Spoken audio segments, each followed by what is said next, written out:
चलिए आज हम देखते हैं कि एक कप कॉफी 1 करोड़ रुपए कैसे बनती है। सबसे पहले हम इनिशियल अमाउंट ऑफ इन्वेस्टमेंट लेते हैं।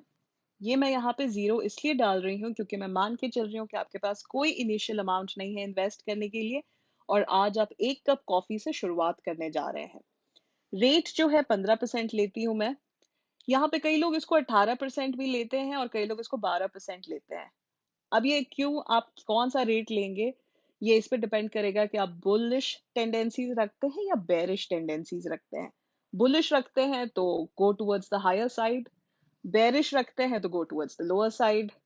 मैं कहीं मिडल में फॉल करती हूँ, तो I usually take the historical returns जो over a period of time Indian stock market ने रिटर्न्स दिए हैं। However having said that, please remember कि ये कोई फिक्स्ड डिपॉजिट नहीं है बैंक का। This is not a fixed rate of return. ये हो सकता है कि आफ्टर 25 ईयर्स ये 15% का रिटर्न आपको 14% ही रहे। ये भी हो सकता है कि वो 16-17% हो जाए। ये मैं, आप और हम में से कोई भी ये बात नहीं जान सकता। ये सिर्फ और सिर्फ इसी बात से तय होगा कि आफ्टर 25 ईयर्स आपको क्या मिलता है। Also depending on the fact कि आफ्टर 25 ईयर्स हम इस धरती पे हैं भी कि नहीं, given the climate conditions. So now we go to period. Period हम 25 ईयर्स लेंगे। स्टॉक मार्केट में अगर आप हिस्टोरिकली देखें तो हमेशा उन लोगों ने पैसे बनाए हैं जिन लोगों ने over a period of time वो स्टॉक मार्केट में इन्वेस्टेड रहे हैं।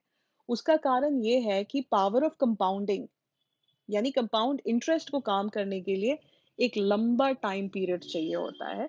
और इसीलिए यहाँ पे कोई ओवरनाइट स्कीम्स नहीं है कि आप रातों रात करोड़पति बन जाएं। आई विश मेरे पास ऐसा कोई सोल्यूशन होता, but until unless you go down to the bottom of the ocean and discover some treasure, I really don't see that happening. Monthly payment, क्योंकि हमने एक कप कॉफी की बात की है, तो यहाँ पे हम रोज का 100 रुपए यानी महीने का 3,000 रुपए ले लेते हैं।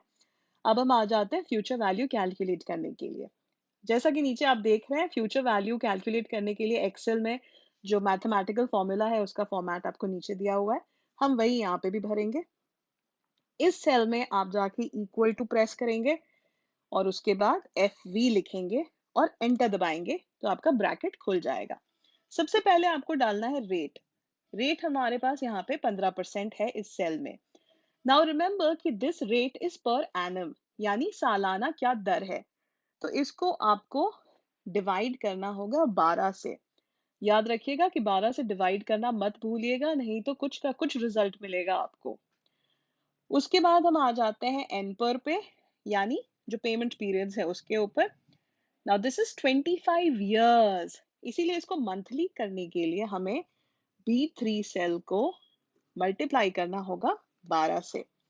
यानी रेट को हम डिवाइड कर रहे हैं 12 से, लेकिन एन पर को हम मल्टीप्लाई कर रहे हैं 12 से। अब उसके बाद हम आ जाएंगे पेमेंट पे। मंथली पेमेंट कितना होगा, क्योंकि ये पैसे आपके पास से जा रहे हैं इसीलिए इसको माइनस में लिखेंगे। क्यों? क्योंकि ये आपके पर्सनल बैलेंस शीट से आपको इसको माइनस करना है। बैंक से निकाल दोगे तो ये माइनस हो जाएगा, ये डेबिट हो रहा है पैसा आपके पास से, सो ये माइनस लिखाएगा। सो माइनस, ये वाला सेल को सिलेक्ट कर लेंगे B4, ब्रैकेट क्लोज करेंगे और हम एंटर दबाएंगे and you get 97,30,588 rupees and 85 पैसे only. अब आप बोलिए कि मैडम आपने तो कहा था 1 करोड़ से ऊपर हो जाएगा, लेकिन ये तो 1 करोड़ से ऊपर हुआ नहीं। जैसा कि मैंने आपको कहा कि ये 15% कोई बैंक का एफडी नहीं है।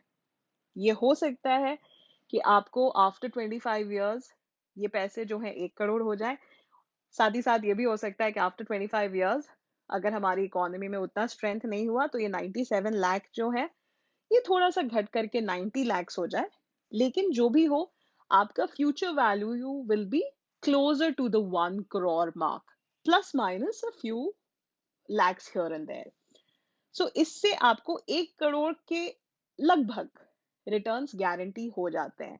आप इसको डेफिनेटली अगर 1 करोड़ से ज्यादा करना चाहते हैं तो मैं आपको यही रेकमेंड करूंगी कि आप अग्रेसिवली इन्वेस्ट कीजिए एंड अपनी छोटी छोटी चीजें जो भी आपको पैसे मिलते हैं, फॉर एग्जाम्पल दिवाली बोनस मिलता है, किसी और चीज का बोनस मिलता है, आप किसी चीज पे कुछ भी एक्स्ट्रा पैसे आप कमाते हैं, आपका डीए इंक्रीज होता है, आप कोरिस्पॉन्डिंगली अपना एक्सपेंसेस इंक्रीज करने की बजाय आप वो एक्स्ट्रा पैसा लीजिए और आप मार्केट में इन्वेस्ट कीजिए।